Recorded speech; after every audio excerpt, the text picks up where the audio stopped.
SCP-3000, Anantashisha. Special Containment Procedures. The area containing SCP-3000, currently a region of the Bay of Bengal roughly 300 kilometers in diameter, is to be routinely patrolled by Foundation naval vessels. Under no circumstances are civilians allowed to attempt deep-sea exploration or diving efforts in the quarantined area. Individuals believed to have contacted SCP-3000 are to be contained, quarantined, and processed at Site-151. Individuals affected by the anomalous properties of SCP-3000 are to be held in containment indefinitely. The Foundation submarine SCP-Foundation is to monitor the location of the foremost section of SCP-3000, currently located within the Ganges fan, roughly 0.7 kilometers beneath the bay. The Eremita is tasked with carrying out the ATSAC protocol, and staffing regulations on board the vessel are subject to the guidelines of that protocol. SCP-3000 is a Tormial-class SCP entity that is considered highly dangerous and causes permanently lasting effects memetically, specifically to the brain, altering memories and dreams. It was believed by one of the researchers to be a primordial god, although he recanted the theory as he was being devoured by it. SCP-3000 is a massive aquatic serpentine entity strongly resembling a giant moray eel, Gymnothorax havanicus.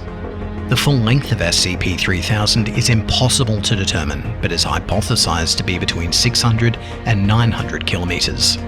The head of SCP-3000 measures roughly 2.5 meters in diameter, and sections of the body proper are as large as 10 meters in diameter. SCP-3000 is typically a sedentary creature, only moving its head in response to certain stimuli or during feeding.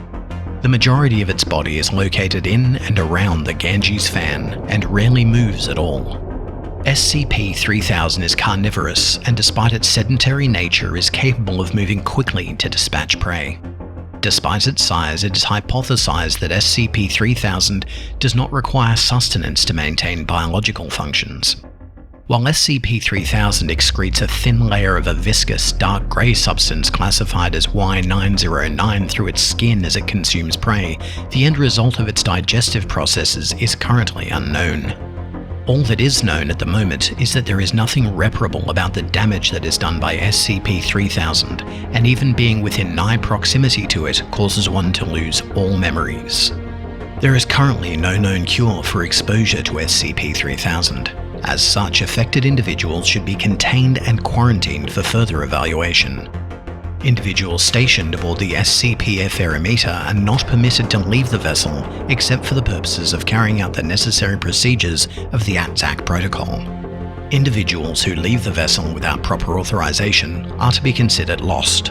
Under no circumstances should any individual interact with SCP-3000 without authorization. Individuals who directly observe SCP-3000, as well as any individuals within an uncertain distance of SCP-3000, experience inexplicable head pain, paranoia, general fear and panic, and memory loss or alteration. The following is a log from Site-151's historical records written by Dr. Eugene Getz about the initial discovery of SCP-3000 and the effects felt therein.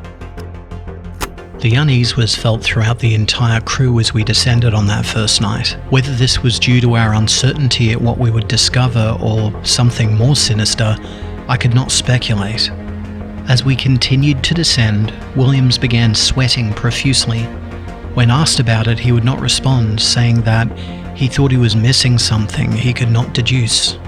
As our descent continued, he began to act more and more erratically, at one point addressing myself as Darlene and expressing uncertainty as to the tasks he was assigned to handle. Similar feelings were expressed by other members of the crew, but Williams felt it the most. His memetic resistance was by far the lowest of all of us, but he was a biologist, not a memeticist. When he finally came into contact with the entity, he began whimpering and had to be sedated. I remember him muttering the word "no" over and over again, as if in disbelief. He went silent after a while as we approached its head, and when I looked back at him, something had gone from his eyes. He did not even so much as blink as we made our final descent. At around 0940 hours, we first observed the head of the entity. The unease was palpable now. Several other crew members complained of feeling hazy and of being uncertain what they were supposed to be doing. Captain Ritter, ever the man's man, wrote it all off as nitrogen intoxication and forced them to continue approaching the entity. When we were within 50 meters, the entity turned slowly to look at us. Even now, as I recall watching this thing coil around in the darkness, I can still hear Williams barking like a mad dog in the rear of the vessel, screaming and flailing, shouting about how he could see it in his head. Perkins and Harrison tried to restrain him, but he got free and smashed his face in against one of the portholes. He hit it so hard he cracked the inner layer of glass. The damage was so bad that we had to surface. We tried to give Williams medical attention, but he was too far gone at that point. He had pulped himself against the glass, and despite the trauma, he still spoke briefly as he lay dying. Nobody recorded it, we didn't think to at the time, but I remember it well enough. He said, "There's nothing, nothing, nothing." By the time we'd reached the surface several hours later, Williams was dead. At the time, I didn't think much about what he'd said. Just the ravings of a man driven mad by the depths, I figured. I didn't know any better. But even now, I can still see the eyes of the creature. I see it hanging there in the darkness, illuminated by a light I cannot source. And I feel the lingering dread that Williams must have felt that night in the submersible, as he was overcome by whatever void that foul thing slithered out of. SCP-3000 was discovered in 1971, shortly after 2 Bangladeshi fishing boats and 15 fishermen were reported missing after drifting near the Indian coast. As the country of Bangladesh had only been recently established at the time and had been subject to significant political persecution on the part of Pakistan, this incident received high-profile media attention due to fears that it was the result of foreign aggression. Local coastal dispatch units could not locate the missing boats, fueling further media hysteria. Foundation researchers stationed in Calcutta, now Kolkata, drew similarities between this disappearance and another incident 2 years earlier.